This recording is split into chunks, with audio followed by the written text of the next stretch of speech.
മൂന്നാം മോദി സർക്കാരിന്റെ സമ്പൂർണ്ണ ബജറ്റിൽ കേരളത്തിന് തീർത്തും നിരാശ. എയിംസും പ്രളയ ദുരിതാശ്വാസ നിധിയും ഉൾപ്പെടെ നിരവധി പദ്ധതികളാണ് പ്രതീക്ഷ അർപ്പിച്ച് കേരളം ഇരുന്നത്. എന്നാൽ ഇതൊന്നും കേരളത്തിന് ഇത്തവണ ലഭിച്ചില്ല. സാമ്പത്തിക പ്രതിസന്ധി മാറ്റാൻ 24,000 കോടിയുടെ പാക്കേജ്, സിൽവർ ലൈൻ, ഉയർന്ന GST വിഹിതം, എയിംസ്, റബ്ബറിന് 250 രൂപ താങ്ങുവില തുടങ്ങിയ നിരവധി ആവശ്യങ്ങളാണ് സംസ്ഥാനം കേന്ദ്രത്തിന് മുന്നിൽ ആവശ്യപ്പെട്ടിരുന്നത്. മൂന്നാം മോദി സർക്കാരിൽ 2 കേന്ദ്രമന്ത്രിമാരാണ് കേരളത്തിൽ നിന്നുള്ളത്. എന്നിട്ടും വേണ്ടത്ര പരിഗണന കേരളത്തിന് ലഭിച്ചില്ല. ടൂറിസം രംഗത്തും റെയിൽവേ രംഗത്തും വലിയ പ്രതീക്ഷകളാണ് കേരളത്തിനുണ്ടായിരുന്നത്. എന്നാൽ ഒരു പ്രഖ്യാപനവും ഇതിലുണ്ടായില്ല. ബജറ്റിന് മുന്നോടിയായി കേന്ദ്രം വിളിച്ചു ചേർത്ത ധനമന്ത്രിമാരുടെ യോഗത്തിൽ കേരളത്തിലെ മന്ത്രി KN ബാലഗോപാലും പങ്കെടുത്തിരുന്നു. കേന്ദ്ര ധനമന്ത്രിയെ നേരിട്ട് കണ്ട് ഇവിടത്തെ പ്രതിസന്ധികൾ ബോധ്യപ്പെടുത്തുകയും ചെയ്തിരുന്നു. കേരളത്തിന്റെ ആവശ്യങ്ങൾ കത്തായി തന്നെ കേന്ദ്രമന്ത്രി നിർമ്മല സീതാരാമന് കൈമാറുകയും ചെയ്തിരുന്നു. ഘടകകക്ഷികളുടെ സഹായത്തോടെ ഭരിക്കുന്ന മൂന്നാം മോദി സർക്കാർ സംസ്ഥാനങ്ങളോട് അനുകമ്പയോടെ പെരുമാറുമെന്നും കേരളം കരുതിയെങ്കിലും അത് ഒപ്പം നിന്ന 2 നേതാക്കളുടെ സംസ്ഥാനങ്ങളോട് മാത്രമായി ചുരുങ്ങി. ഘടകകക്ഷികളുടെ സംസ്ഥാനങ്ങളായ ആന്ധ്രയ്ക്കും ബീഹാറിനും നൽകുന്ന സഹായങ്ങളുടെ കൂട്ടത്തിൽ മറ്റ് സംസ്ഥാനങ്ങളെയും പരിഗണിക്കുമെന്ന് കരുതിയെങ്കിലും അത്തരം ദയാദാക്ഷിണ്യങ്ങളൊന്നും കേന്ദ്രത്തിൽ നിന്നും ഉണ്ടായില്ല.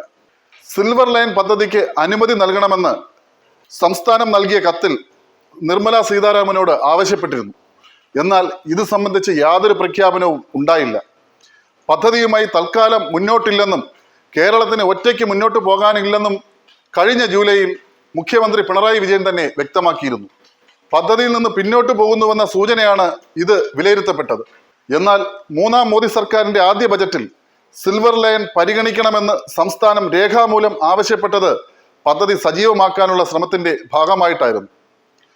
വിഴിഞ്ഞം രാജ്യാന്തര തുറമുഖ പദ്ധതിയുടെ തുടർ പ്രവർത്തനങ്ങൾക്ക് 5,000 കോടി രൂപയുടെ പ്രത്യേക സാമ്പത്തിക പാക്കേജും കേരളത്തിന്റെ ആവശ്യങ്ങളിൽ ഒന്നായിരുന്നു. അതും ഇത്തവണ പരിഗണിക്കപ്പെട്ടില്ല. 8,867 കോടി രൂപ അടങ്കൽ വരുന്ന പദ്ധതിയിൽ 5,595 കോടി രൂപയാണ് സംസ്ഥാനം വഹിക്കുന്നത്. ഇത് കൃത്യമായി കൊടുക്കാൻ കേരളത്തിന് കഴിയുന്നില്ല. 818 കോടി രൂപ മാത്രമാണ് കേന്ദ്രവിഹിതമായുള്ളത്.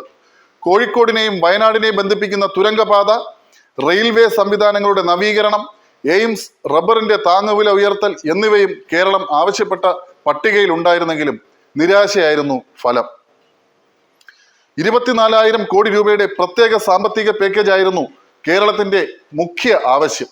2022-23 2023-24 കടമെടുപ്പ് പരിധി വെട്ടിക്കുറച്ചത് മൂലമുണ്ടായ നഷ്ടം നികത്താനാണ് ഈ പാക്കേജ്. എന്നാൽ ഇത് അവഗണിക്കപ്പെട്ടതോടെ സാമ്പത്തിക പ്രതിസന്ധി കൂടുതൽ രൂക്ഷമാകും കേരളത്തിന്.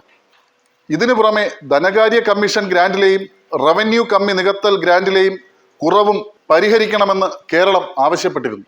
കിഫ്ബി, പെൻഷൻ കമ്പനി എന്നിവ മുൻ വർഷങ്ങളിൽ എടുത്ത വായ്പയുടെ പേരിൽ ഈ വർഷവും അടുത്ത വർഷവും 5,710 കോടി രൂപ വീതമാണ് വായ്പയിൽ കുറയുന്നത്.